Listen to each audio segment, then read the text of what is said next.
You know what I could see? I could see them saying to Teresa, like, Louis is going to take a back seat next season, and we're going to film party events, but it's not going to be about Louis. If they're look at it.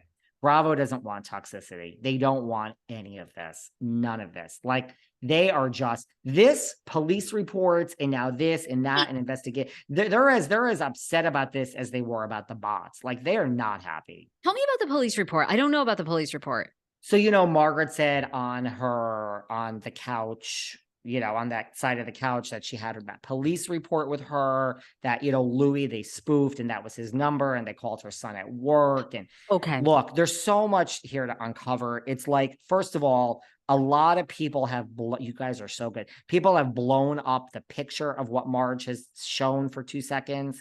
And it seemed to be like a text with just Louis's number. Like, it didn't look like a police report. Now, so that looked like a fake receipt. Now, I have asked around because the thing about Margaret is, guys, she's just like Melissa. She lies. She lies. She just lies. Like, she opens her mouth and lies come out. I know the woman. But, look, I've asked around, and I do think that she has actually filed a police report. And based on my sources, I do think she actually filed one.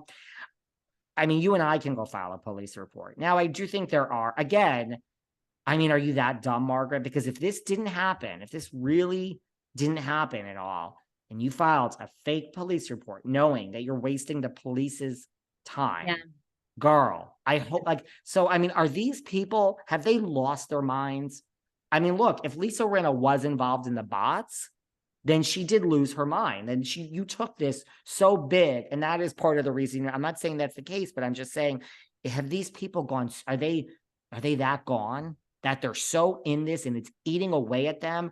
Because I hope not, Margaret. I hope that if you did file, also, why don't we know where the police report is? That's just the only other thing. That's the other side of it. Like, Margaret puts shit out. She puts a receipt out like she shits in the morning. So where is this police? I'm just asking. I'm not taking sides. I just said, rumor is she really filed one. I'm not coming for Margaret, but where is this police report? Why hasn't she leaked this to Page Six and this? Margaret loves putting her receipts out there. So where is this? She pays these bloggers $500, allegedly. Starbucks gift card, that's all out there. D-list bloggers. Behind the Velvet Rope and the Sarah Fraser Show are not. Well, maybe we are for sale, but we're not for sale for $500, girl.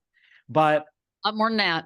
Where is this police report? Like, why haven't we seen it? And here's something that Carlos said, which I thought was interesting. Carlos said, as a producer, like, when you have a receipt, like the text from Jackie and Jacqueline, and they blow that shit up when it's like a verified receipt that's authenticated. They blow it up and they show it to why didn't we see any of these receipts? And I confirmed, which I don't know what this means really, but I confirmed from people that were at the reunion that day that none of those envelopes were opened. So I don't know what that means. Like, they never got to them. Like, Andy never asked for them, but they were never open. So I guess, I don't know. I guess maybe in a way that helps their case, that side of the couch. It's not like they were open and then they're like, what is this? And we didn't show it, but none of them were ever opened. But a lot of people are saying that they think it is just what you said to start, that it's like a takedown of Louis and those were all just blank envelopes with a bunch of shit. That is the theory out there. So do you think John Fuda could be lying then about this? I mean, I thought he was very convincing. Again, to your point, and I know this because I've worked in entertainment from Hot 99.5 radio for years, interviewing celebrities. I mean, everybody under the sun, they do lie. A lot of them, not all, but a lot of them lie and will lie like straight to your face, I mean, so nothing shocks me, but I did think John Fuda was quite convincing. And quite personally hurt that Louis would have him investigated. But then you have Brittany, the baby mama, coming out and saying it's absolutely not true. Now, I mean, to John Fuda's point, they could have still investigated Brittany and he could have found that out from somebody. It doesn't mean that they made contact with her. They could still find out. They could have spoken to somebody at the halfway house that confirmed it. And that person slid in John Fuda's DMs. You know what I mean? There's So I don't know. Who do you believe? I also don't understand, how is this Britney giving an interview from the halfway house? I don't understand. Like, I think can she's you? out. I think she's out. Really? I'm not sure, because I had someone looking into it. I had someone looking into it, if I'm going to be totally honest, about whether she's in the halfway house still. I'm going to be honest. I'm going to come out of the closet. I had someone doing that. Um, Um, okay, well, I so thought her son said at the time they spoke to her. Hold on. Kim and I, one of our new bones of contention is John Fuda. Kim is such a huge fan now.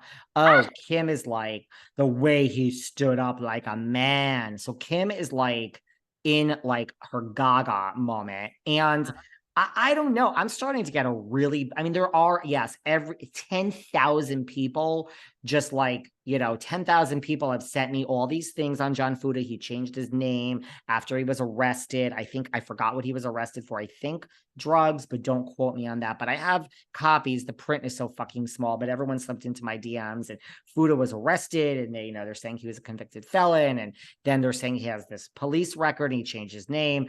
I don't know. I got a bad vibe. Like, I believed him, but now she's saying that Louis never investigated her. I am getting a bad vibe from, like, to me, John Fuda is the new Joe Gorga. Like, and I don't mean that as a compliment. I mean that as a, like, bitch has, I think, some shade in that past. Like, why is everyone coming for Louis in his past? Like, what about, I mean, the Gorgas, we know Joe is not a good man, but Fuda is starting to give me, like, Nate. We're not getting a vibe from Nate that he's a bad man. You know what I'm saying?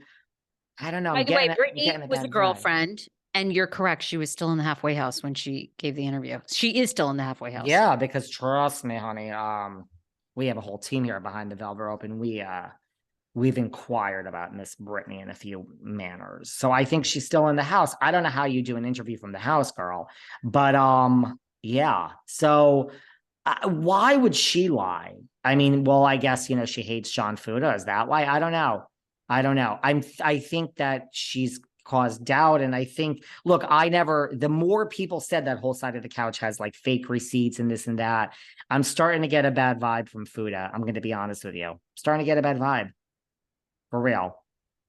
The other thing is, like, here's the only other thing too, if they say that to Teresa about keeping, I think if they keep Melissa, which I still don't see how, I think they maybe will fade the guys into the background, and they will fade Joe Gorga. I mean, Joe Gorga is a lot of the problem, a lot of the, what's the word? A lot of the toxicity when it comes to Melissa and Joe. Personally, I think Joe is more toxic than Melissa in the way that he flares up. But I mean, so if there is a world that I could start to see where they fade Louis, like if they kept Melissa, especially